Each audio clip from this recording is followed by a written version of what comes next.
Class, hopefully you are again staying safe, taking care of yourself and your family. This is lesson 13.3, which is graphing proportional relationships. In order to make these proportional, remember one of the ways that we can do this is we can cross multiply. We can also say that this is times 6, so then has to be times 6. So, first one, x equals 12. We know that this is times 6, so this is times 6, which is 18. Times 3, actually it's divided by 3, so we're going to divide by 3, so we will get 6. If I did this, I would get 6x equals 36, which is 6. Again, divide by 4, which will give me 2.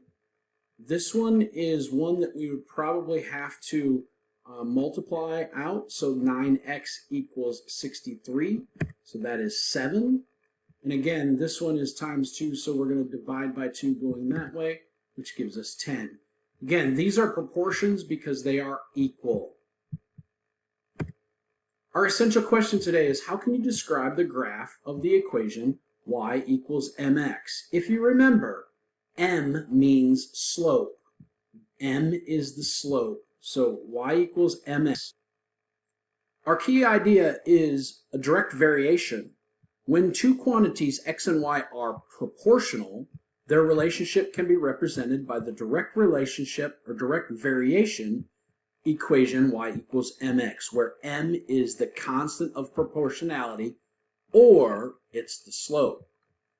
The graph of y equals mx is a line with the slope of m that has to pass through the origin. Again, the origin is 0. So the slope is m and it must go through 0, 0. In these examples, tell whether x and y are a proportional relationship, explain why. If so, write an equation that represents the relationship. I know that this one right now is not a proportion because it does not go through 0, 0. So in this first one, it does not pass through the origin. It is not a proportion. In the second one, it does go through 0, 0. So it is going to be a proportion. Now we need to come up with the equation. So one of the things that we can do is find 2 points. 0, 0 looks to be 1. Doesn't look like there's anything until we get here to 210. Maybe we could also say 1, 5 might be that. So the slope of up 10 over 2, that is 5. So this line equation will be y equals 5x. Move my picture out of the way so that you can see that. When I slide up on these, my first question is, does it go through 0, 0? This went 16, 12, 8, 4.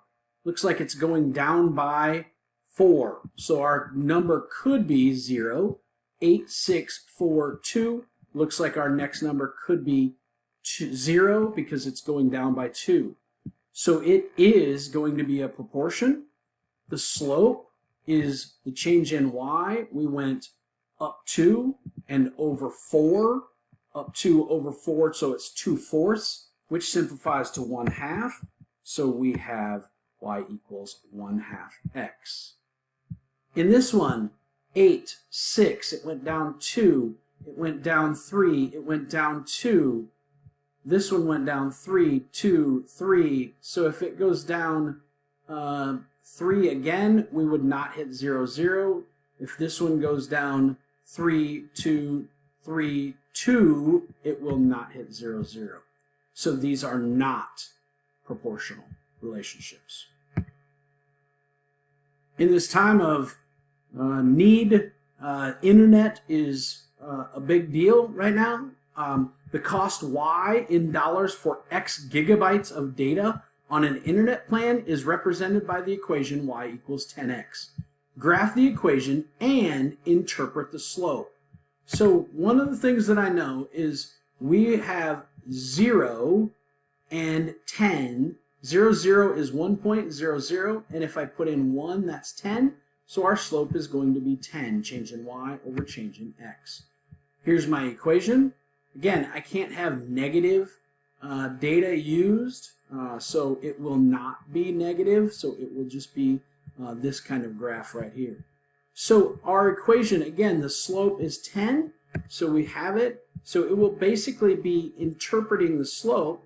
That means the slope indicates that it costs $10 per gigabyte. So this is how much it costs in that plan.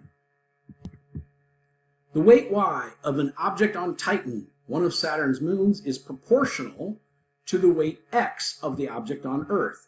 An object that weighs 105 pounds on Earth would weigh 15 pounds on Titan. Write an equation that represents the situation. So our point is this. Since it is proportional, we also know that 0, 0 is a point. So we can say 15 equals m times 105. To get this, we would divide by 105, which would give us the slope after we simplify it. It would be 15 over 105, and when we simplify, we get 1/7. So our equation is y equals 1/7 x. If I take 1/7 times 105, we will equal 15. Using that same equation, how much would a chunk of ice that weighs 3.5 pounds on Titan weigh on Earth? Again, we would substitute in numbers. This is Titan. This is our slope. How much would it be? How do I get x all by itself? I multiply by 7. So we will get 24.5 pounds on Earth. The distance y in meters that a 4-person ski lift travels in x seconds is represented by this equation, y equals 2.5x. The graph shows the distance that a 2-person ski lift travels. So we need to find the slope and the equation of this. So it looks like I'm going up 2, 4, 6, 8, and over 1, 2, 3, 4. It looks like it's 2x. So this is my 4-person lift. This is my slope of my 2-person lift. So we would have the 4-person lift is faster than the 2-person lift because we are getting up that much farther, 2.5 to 2 each time. Graph the equation that represents the 4-person lift in the same coordinate plane as that. Compare the steepness. So here's the 4-person lift. Again, it's going that way. Here's the 2-person lift. It's going like so. Compare the steepness. This one is higher. That means it has a higher slope and it goes faster. So the 4-person ski lift is the one that we want to use. So wrapping up this lesson, we have something that is a proportional relationship if it goes through 0, 0, and we can find the slope y equals mx. M is the slope. What I would suggest next is to do the practice page, check your answers. Also, you may do the problems, the odd ones in the textbook. Those answers, again, are in the back of the book. If you have any questions, please do not hesitate to email me. I look forward to helping you. Have a great day.